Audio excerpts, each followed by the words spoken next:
Hello and welcome to episode 26 of the What's Your Inspiration podcast. Today, two very special guests, brothers, world-class life coaches, passionate entrepreneurs, and motivational speakers, Ilan and Guy Ferdman. Ilan, how are you? I'm wonderful. How are you? If I were any better, I couldn't stand it. and Guy, how are you? I'm great, brother. Thank you very much. It's great to have you all on.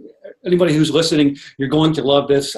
These two men will have you performing optimally after this conversation, and I think you'll be better for it. Let's jump right into it, and I'll let either one of you answer this question. It's a hypothetical situation. One of your favorite quotes that I read in our previous contact was, "Your greatest life is on the other side of your greatest fear." So here's the hypothetical. I'm on the edge. You are behind me. What do you pledge to do to me and give me? Ha! That's such a good question. Well, I pledge to give you nothing. Thank you, Eli. I appreciate that, because the less I own, the more worry-free I am. That's it. Well, nothing is an interesting concept. So, right, like, if you think as human beings, we go through life acquiring negative experiences. So let me explain that. Like, the things that we store in our system generally aren't incredible things. We have incredible memories of things that we experience, but the things we hold on to and store are negative experiences. So an analogy I just heard, which is so cool, it's like, imagine every time you smelled a bad odor, you took a little vial of it and you kept it and you brought it back home. And the idea was like, I'm going to save this so I never have to smell this again. And then your entire house is just filled with these horrible smells. That's what we do with experiences. And then we structure our entire life to prevent us from experiencing that thing again. Whether it's a trauma in a relationship, whether it's a failed business, whether it's a scare around health, whatever it might be. So when we talk about your greatest life is on the other side of your greatest fear, is because, look, for you to release that stuff, what if you were able to clear all of that stuff out of your house? What would your life experience be like? If you were no longer living from a place of, oh, I don't want to do this. I don't want to do that because it's going to be this way, or it's going to smell like that, or whatever it is, right? So when I say give you nothing, I mean like empty all of that blocked energy and blocked trauma and emotional trauma that you store in your physical body, in your emotional body, in your thought body, all of it, right? So that's what I mean by nothing. And how do we do that? Have you ever noticed that every time you try to take some sort of step into that great unknown where all of life's magic is, what hits you? One of those fears, one of those things that you're like, no, don't go there, because if we go there, there's a possibility, and your brain does this because it's a predicting machine, there's a possibility that you're going to do this again. And we don't want to do that, right? And so fear, think of anything that you've overcome recently, right? Like any fear you've overcome. So skydiving, I think, is just an awesome example, because it doesn't matter how brave you think you are. They open that door, you're shitting a brick. Yeah, you're not gonna convince me to go skydiving, but go ahead. So, disclaimer: do not skydive. Yeah, so it's like, I've been skydiving 5 times. I absolutely love it. When they open the door, it doesn't make it any easier. Like, every time I know exactly what's happening. My brain knows exactly what's happening. We know we survived it. We know we had a great time, and you're still like, oh, no. Right? So every time you overcome something, like when I first went skydiving, when I landed, actually it happens within like the first 3 seconds, because you realize like this is the greatest thing ever. You're like, oh, that's so awesome. And you feel limitless, because you've just gone and done something that a second before you were like, I'm not this person. I can't do this. So every time we overcome a fear, we feel amazing. We feel limitless. And so when we ask people like, okay, why do you want to work with us? Well, I want to feel more passion. I want to feel more love. I want to feel more alive, right? Great. When was the last time you overcome your fear? Tell me. And they tell you, like, how did you feel? I felt alive. I felt inspired. I felt. So why wouldn't you want to do that again? Kind of already answered your own question, right? Like, that's access to that kind of life. And in the process, you're removing all of this emotional baggage that you just carry with you wherever you go. And once you do that, you get to be you, a whole new you that you don't even know is there, because from the day you were had any recognition 2-3 years old, you've just been piling up like, this is how the world is, this is how the world is, this is how I want my world to be, et cetera, et cetera. So that's what I mean. Like, I would give you nothing. Thank you. And I would send you on your way. I would say thank you in retrospect. Voila. I mean, what was I going to say? I'll tell you what. I'm not going to go skydiving after that, but I will try to now ride a bike without training wheels, because I can't at this point in my life. So I'm going to go out, Elon, and I'm going to give it a shot because of what you just said to me. So thank you. You're World-class welcome. coaching. Okay. Well, I'm gonna bounce to Guy now here with this question, and to go back, Elon, I don't know how you must have had that answer scripted, because you didn't mess up one single word. It's in there. It's in there. It's all in there. So to Guy, question for you: what do you see as the biggest obstacle that prevents people from having the life and success that they want? Whew. One thing. It's a cascade of things, and if I had to pinpoint one thing, and I'll gear this more towards Western-minded people, because I imagine more of those will be listening to this anyway. Okay. It is the current relationship to responsibility. So I want to kind of like define this whole world for everybody. If you look at us as beings, right, we're relational beings. Everything in your life is a relationship to something. You have a relationship to money, you have a relationship to God, you have a relationship to yourself, you have a relationship to the greater society. It's all based in relationships. You want to learn a lot about human beings, learn about relationships. This is why you become very transparent in like a intimate relationship, right? Because all your stuff comes out, and that's really what's coming out in all your relationships to all things. So if it's like I don't like using this word, I'll use it now though. If you're deficient in some area, or you feel deficient more accurately, or you're noticing deficiency in some area of life, sorry, trucks driving by, deficient in some area of life, then you're going to make all sorts of assessments about yourself, and you're going to start doing what most people do, which is they think they're taking responsibility for something. Now, if you look at our relationship to responsibility in society, you're going to find that there is some kind of collapse. So like Ilan and I are really good at, we've done linguistics for like 15 years and neuroscience. So some of the things we look at is, what are the things that we use in language that create a certain experience in reality that collapses two things on each other?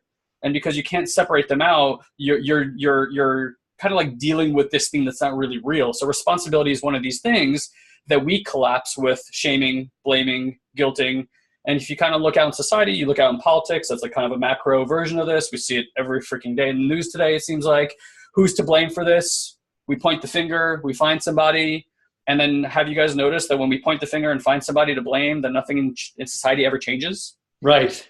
So if you kind of work that into yourself, and you notice that when you look to blame yourself for something, and you're blaming yourself and you're shaming yourself and guilting yourself, have you ever noticed that nothing ever changes?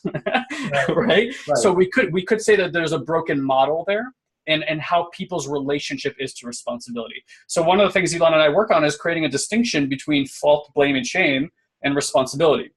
So if responsibility stops becoming a moral issue, because integrity and responsibility to most people is a moral issue, and they become very righteous about this stuff.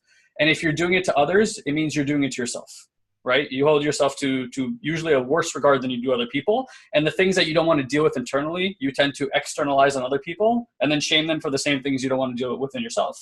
So if our definition of responsibility is the willingness to be at source. Now, notice I didn't say you are at source, you have to be at source, or anything like that. Willingness, like your desire to say that whatever experience I'm having in my life, even if I can't see right now, somehow I source this experience. Okay. So what I want to point to is, again, going back to relationships, is that the way we relate to objects, to people, to everything in life is 50-50. I do my part, you do yours. Then what happens, though, when there's some kind of upset, your wife upsets you, your husband upsets you, right? Now, what are you waiting for? When they apologize, I'll apologize, right? When they do their part, I'll do my part. But and that relationship creates a stalemate. So if you're wanting movement forward, but you're waiting for somebody else to take action so that you can get complete, what do you think they're waiting for? For you to take action so that they can get complete, right? And stalemate. Now you can't get to resolution, you can't get to completion, you can't get to creation, you can't get to any of those things that matter. So again, if your relationship to money, business, yourself is 50-50, it's like me saying, hey, get in this car and have that relationship to this car. You know what? You do the gas pedal and the brake, but you don't have to touch a steering wheel. I'll do the steering wheel. Car's going to crash, right? Yes. My only way to direct the vehicle where I want it to go is take 100% responsibility and be the willingness to be at source of where this vehicle goes. Your life is just the same. And this 50-50 model that most people are operating in is why they generally can't get to the point where they see the actions that they can take that's consistent with really where they want to go. Very eloquently put. Two things come to mind when you talk about that. I hear that from you, like, stop complaining. To me, like, complaining is like sitting in a rocking chair. It gives you something to do, but it doesn't get you anywhere. Mm-hmm. And you've got to, in life, as men as we all are, put the onus on your shoulders. We're being at a wedding recently. If you want all the love that's in this cup, when you're wrong, admit it. When you're right, shut up. That's to be poetic about it, but that's what I hear a lot from you both. You're both like scientists. This is no, but I'm serious. I'm not in a typical sense, but amazing. Let's do a fill-in. And I love this line. It was from Have It All Live in 2016. It goes, let's see, goes like this. Action is the blank. Go for it. What it is, bro? Nope. It's orgasm. No. The orgasm of that's breakthroughs. Breakthroughs is. Action is. I'm trying to think what we would have said back then. Well, just come up with it now. We'll make it sound like that's what happened back then. If you ask me today, action is the only way to create something. Without getting really, really philosophical and paradoxical, in the physical reality sense, the third dimensional sense of the word, action is what puts things into reality. In the greater philosophical sense, there's very little you need to do to actually pull things out of like alternate densities, meaning like the timeless densities, the fourth and fifth dimensions, which actually have nothing to do with you doing anything at all, and actually creating a manifestation through the vibrational frequency of the body. Wow, that's completely over my head, but it sounds awesome. Like I said, we can get real philosophical here. That's true. I had it as what you said before, Guy. Action is the orgasm of imagination. Oh, see. So you had it, but for us, for the more intellectual listener, that is a great line. It is. That's why I put it in here. I said I better work this in somehow, and so there we go. We'll get into books a little bit here for a minute. You all wrote to me that you can draw so much wisdom and perspectives from books. You can learn something instantly from a book that you can implement into your life. So here's the question. What was the last book that you all read? And was there something in that book that you have put into your life immediately? Yes. Okay. This guy's going to be so sick of this because I've been ranting about this book. No, go for it, man. Rant. Nonstop. So there's an author by the name of Michael Singer. I'm going to name his other two books, and I'm going to talk about the one that he just released, which is it's more of like an audio course, but it's a book. Okay. So the first two books are, one's called Untethered Soul, and I recommend reading them in this order. Untethered Soul. Then he wrote Surrender Experiment. And now he launched it's like an audio course, but it really is just like a glorified audiobook. And it's called Living from Surrender. So Surrender Experiment. So Untethered Soul is basically how you get to like Buddha consciousness in physical plane. It really just goes from like, I don't know anything to this is what I get to do in order to do that. Surrender Experiment was more Michael Singer's journey in how he came up with all of these tools. And then now Living from Surrender is more of the how to live from surrender. And there's a concept in there that it's like so mind expansive. So I'll try to do it in like 3 minutes and I'll try to do it justice. So he walks through the whole process of what happened at the Big Bang Theory.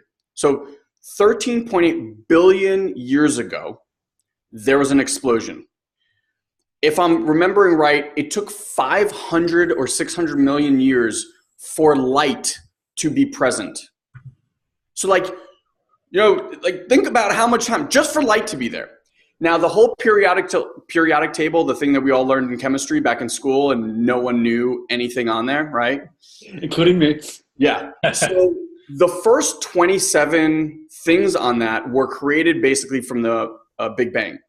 Then with pressure and all this stuff had to happen, and that's where all the other ones got created. Now the Earth is basically like a conglomeration. Every star is just a conglomeration of all of these minerals. Like every star in the galaxies and universes is made out of these things. So like, if you just stop and think for a second, like we're on this perfectly blue orb flying in space that was manufactured by all these fucking particles, just right? Like in perfect magnetism and blah, blah, blah. And animals get created and dinosaurs and all this stuff, right? And like, just think even in our galaxy, with all the technology we have, we're like constantly searching for one other planet that has water. That's like one in the billions that are out. We haven't found one. Right now, people are like, well, we can live on Mars. Do you know what Mars is like? Like, watch a drone roam around Mars online. You'll be like, I'm done. Like, I got it. Red. Like, you know, cool. And here, it's like, we have rain that transports water from one place to the other automatically. Integrated agriculture system, right? Like, just the magic that is on this planet is just wondrous, right? So then, think about the moment. You have a moment in your life, like this particular moment. If you just stop to think what happened for you to have this particular moment. So now we've spoken about 13.8 billion years of perfection for this moment to happen. Now that might be like a grand idea for some people. They're like, oh, I can't get my head around that. So I'll simplify it for you. Think about your life and what it took you to even listen to this podcast. Like how many things needed to happen for you to be able to listen to this audio right now? Now think all the perfection things that happen, right? Now take that and go, okay, well, let's look at my parents' lives. What it took for your parents to meet each other, have all their experiences for you to be here. Now, their parents, and their parents, and their parents, and their parents. And all of that perfection led you to this exact moment. Now, if one thing was off in that entire thing, you wouldn't be at this moment. You would have another moment. So if your great-great-great-grandmother had a foot infection on a particular Tuesday or whatever they called it back then, right? You wouldn't be here. So all of this perfection is constantly happening for us to have this next moment and this next moment and this next moment. And yet, how do we approach life? Nah, that's not good. I want that. This should be this way. This shouldn't be that way. Who the fuck are you? Right.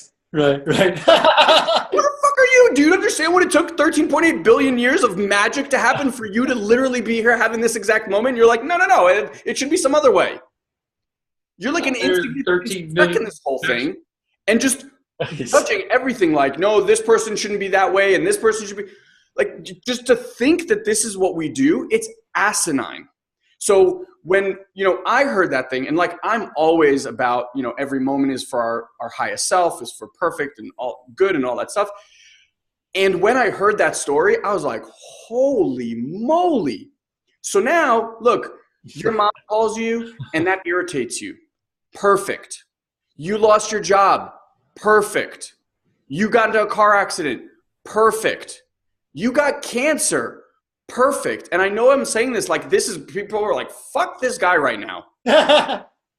And here's the thing. Look at anything that's happened in your life previously that at the time you were like, this is the worst thing that's ever happened to me, and took you out of life for like a week. I guarantee you 5-10 years removed from that moment, you're like, that was the greatest blessing in my life. And so it's all happening like that all the time. It's just we focus on all this negativity all the time. And we're constantly, it should be that, it should be this, it should be that. If you could just remove the should word from your life, you would be a much happier human being. It's perfect. Always, always perfect. And when you get that, you can respond to things differently because you're not in an argument with it. You're like, oh, this is just here for my perfect experience. Thank you, moment. And then you move on. Amen to that. I want to just plug myself for a moment. If anybody listened to the last podcast, Adriana Gertler, she spoke of the untethered soul. Thank you, Elon. And I asked her a question about whether she's more prone to say should or ought. And she said, obviously, ought. And she had a little tongue in cheek. She said, when we say the word should, we should on ourselves. Yeah. So I promise people I did not speak to Elon or Guy before this podcast. So what a segue. Elon, thank you. Guy, your take on that. All right, so we'll leave Mr. Michael Singer alone as the savior of all spiritual philosophy today. So I want to preface this real quick and why I'm moving in this direction. We invested about 10 years in linguistics and neuroscience and looking at all that stuff and really understanding psychologically if you're not aware, I don't want to say knowledge, but if you're not aware of the phenomenons that your brain is causing for you to experience, then you tend to be at the effect of them. The more you become aware of them, the more you tend to have an effect on them. Because you you get in partnership in that relationship versus trying to avoid and overcome. Do you ever notice how no matter how much you try to overcome and avoid and all that stuff, you're still afraid, you're still sad, you're still angry. These are built in, they're baked in, people. You stop trying to overcome them. You're wasting your time, So it's more about building a relationship with. So the last 5 years have been more about integrating all that work into the body, right? You, funny enough, mentioned riding a bicycle with training wheels. Right? Now, if you think about the phenomenon of acquiring balance as a remembrance or as an understanding, notice that doesn't happen in the mind. You can understand balance, doesn't give you balance. Balance comes in a moment where your body senses something that just a moment before it did not. And for the rest of your life, you now have this knowledge, but that knowledge is living in the subconscious, which is really your body and the connection to the mind. It's not as a frame of reference. I can't tell a child, oh God, I got this thing called balance. And if you just pedal your feet like this and you hold the handlebar like that, suddenly you're balanced. You got to get on the freaking bicycle, right? You got to have the experience. So with that said, my work has taken me a lot more into understanding what happens in the body in the developmental stages. And a book that's really opened my eyes. There's a book called The 5 Personality Patterns. Stephen something, I don't remember his last name. I have the book somewhere behind me there. And that took me down another pathway of a book called Eastern Body, Western Mind. Fascinating stuff. And what this stuff teaches is really look from your earliest developmental stages. I'm talking being conceived to breastfeeding, way precognition, way pre-language. The body will sense whether it's getting enough nourishment or not.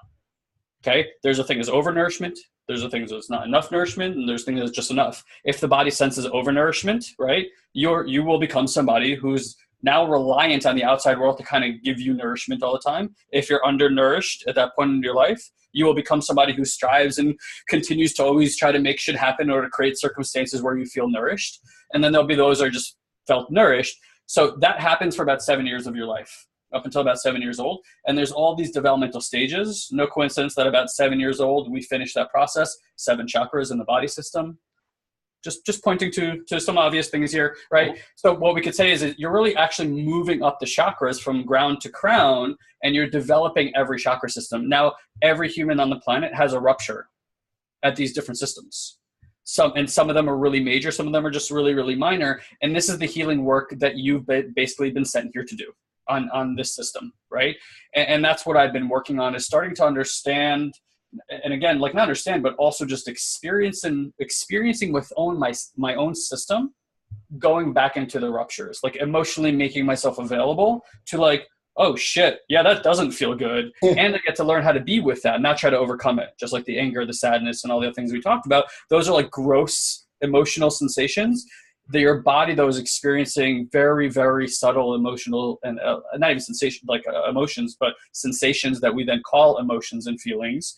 And the more you start becoming aware of the sensations at the deeper level, what seems to me that's occurring for me anyway, is a deeper release into surrender earlier on in the automated process, so that I'm not so at the effect. Because for most people, it's like, I'm fucking angry. It's like, okay, a lot of stuff happened before that response occurred.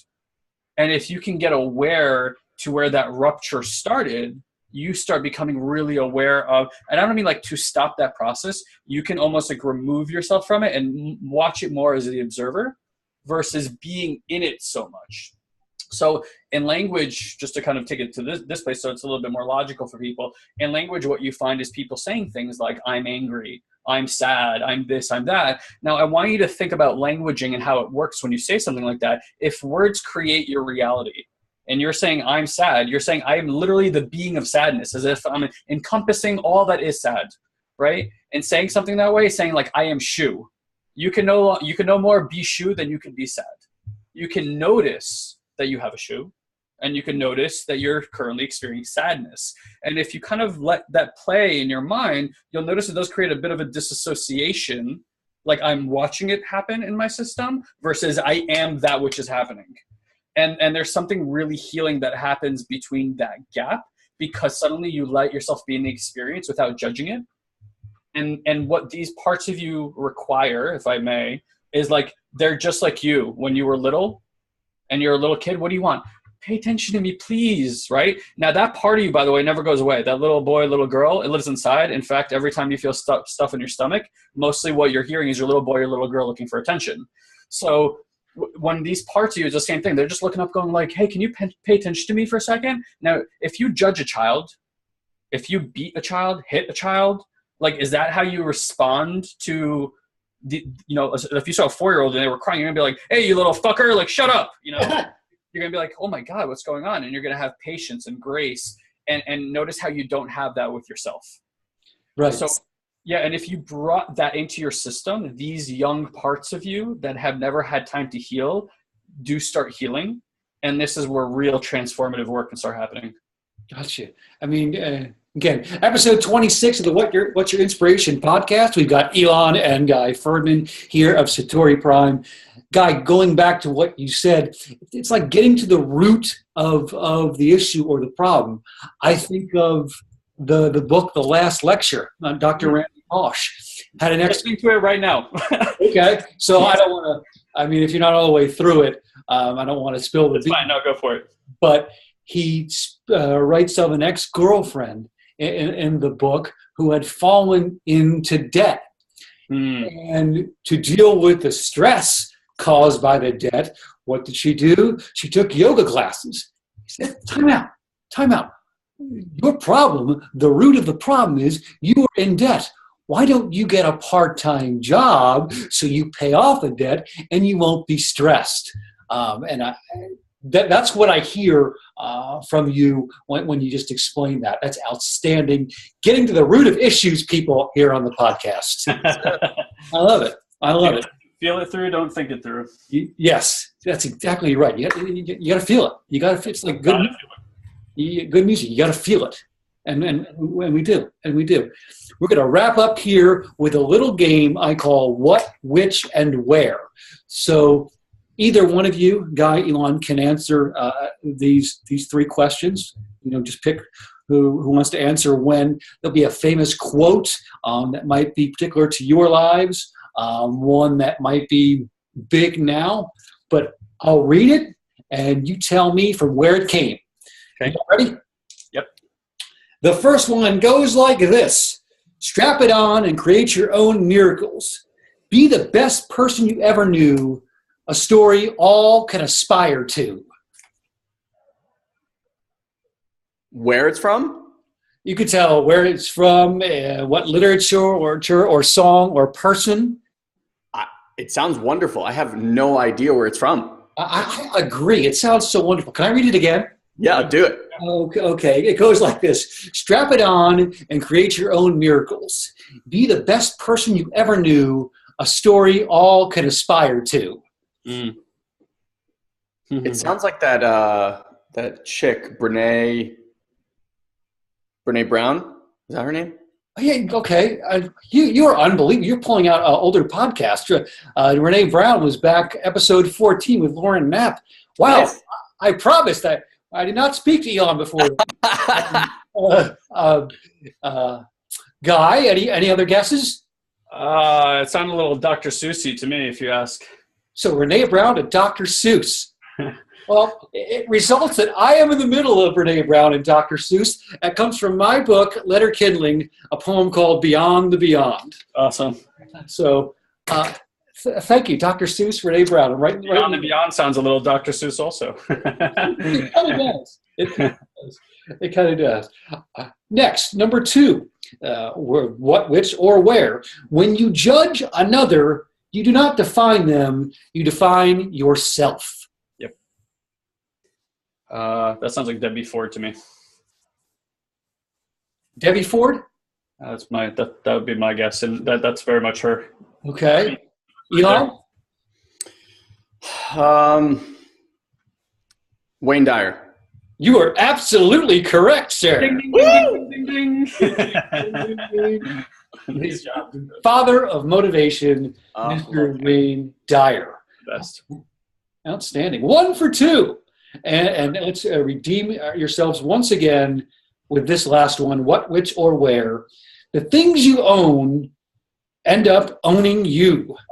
Brother, you're speaking my language. That's Tyler Durden, Fight Club. Tyler Durden in Fight Club. So there we go. With both of the bros, they are 2 out of 3 in what, which, and where. Congratulations. What was the first one? I missed. Who was the first one from? The first one? Book. It's from my book, Letter Kindling. That's okay. Book of poetry. So it's very pretty. Thank you. It's very exciting here on the podcast. I'll end it up with this quote. I pledge allegiance to the flag of my own badassery. In one of your recent podcasts, not so recent, but back probably in June or July, you said that a goal out of a conversation should be to make that person, I should say ought to be, to make that person better than they were before the conversation. Here's my question. Did I pass the test? Yes. Yes, you did. That's one yes. And Guy? Absolutely. Also, you give us feedback. Okay. Do I give you? Of course. I mean, I'm going to go ride a bike right now. Without training wheels. Without training wheels. I'm not going to go skydiving. I've learned just so much about relationships and really how to deal with my own emotions so that I can be more productive in life and happier. Absolutely. Among thousands of other things. Awesome. I wanted to end this way. First, plug yourselves. Plug your podcast. Plug some upcoming events. Tell people how they can get in touch with you. And then finally, who would you like to hear and see on an upcoming podcast? Awesome. So the best way to get a hold of us, we actually released an app. So whether you have an iPhone or an Android device, you could just go to your designated store, type in Satori Prime. The app is called Satori Prime Have It All. There you can actually grab a 10-part mini training series. And by mini, it's not so mini. It's pretty all encapsulating. But it's a great way to not only connect with us and see what we're up to, but more importantly, connect with our community. There's a huge community in there of growth seekers just like you, who are up to transforming their lives as well as others in their lives. We have coaches in there constantly helping. So that's an awesome way to get to know us and connect with us. We have a podcast. It's called the Have It All Podcast, which gets released every Monday and Thursday, which we have tons of conversations just like this. So if this tickled one of your scratches, then definitely check that out. And then as far as who I think would be awesome for your guests to hear, one of my all-time favorite interviews is a gentleman by the name of Steve Sisler. Okay. Who's a behavioral analyst. I actually just re-interviewed him recently, and he is just phenomenal. Outstanding. I'm definitely going to jump on that. I mean, if you're any kind of reflection or anything, he's anything like you, he's got to be on. He's Guy, awesome. Yeah, Guy, anything to add? No, I'm good on all the resources, and I know this is a big wahoo as far as interviews are concerned, but I'm super lit up on Jim Carrey right now. Jim Carrey. And I really, really, really want to talk to him. So if you can get him, please send him a hello. I absolutely will. I might be laughing from now until next year, next December. He's an unbelievable speaker. Just from watching some clips, I saw him do a commencement speech. Yep. And he had some artwork put up there as well. He is just an immensely talented human being. Yes. I concur. Guy, if I can get him on, no question. Tell him Guy says hello. I will. Satori Prime need you on their podcast as well. I'll say that. You could jam out for a while. Yes, for sure. Ilan, Guy, this has been a blast. Thank you so much. Awesome, brother. Thank Appreciate you. your space. You've got it. You've got it. This will wrap up episode 27, I should say 26 of the What's Your Inspiration podcast. Ilan, Guy, and I will talk at you all later. Take good care. Bye, guys.